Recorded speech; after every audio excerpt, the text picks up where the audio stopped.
पुणे जिल्ह्यातलं एक साधं गाव लोणी भापकर, दिसायला शांत, पण याच गावात दडलंय एक अद्भुत रहस्य. श्री दशभुजा दत्त मंदिर. एकेकाळी हे ठिकाण अगदी ओसाड आणि इतकं भयानक होतं की गावकऱ्यांना इथे यायलाच भीती वाटायची. पण नियतीने ठरवलं होतं, या भूमीला जागवण्यासाठी एक दिव्य आत्मा इथे येणार होता. तोच तेजस्वी दिव्य पुरुष म्हणजे सद्गुरू दत्तानंद सरस्वती स्वामी महाराज. त्यांच्या येण्याने या भूमीचं रूप पालटलं. ओसाड देवालय जागृत झालं आणि गावकऱ्यांची पावलं स्वतःहून या स्थळी वळू लागली. मंदिरात पाऊल टाकताच नजरेसमोर येते जयपूरहून आणलेली दुर्मिळ संगमरवरी दशभुजा दत्तमूर्ती. प्रत्येक हातात आयुध, मागे पादुका आणि औदुंबर वृक्ष. येथे भक्त गुरुचरित्र पारायण, भजन कीर्तनात रममाण होतात. म्हटलं जातं, इथे केवळ दर्शन नाही तर चमत्कारांचा अनुभव मिळतो. पण खरी उत्सुकता वाढवते ती गोष्ट म्हणजे सद्गुरू दत्तानंद सरस्वती कोण होते. इंग्रजांच्या काळात सैन्याधिकारी,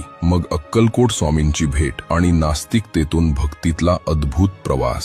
अखेर 1916 मध्ये त्यांनी समाधी घेतली. आजही त्यांचं हे मंदिर आहे श्रद्धा, भक्ती आणि चमत्कारांचं जागृत केंद्र. आणि प्रश्न अजूनही उरतो, या दशभुजा दत्तमूर्तीच्या दर्शनात नक्की कोणतं गूढ दडलंय.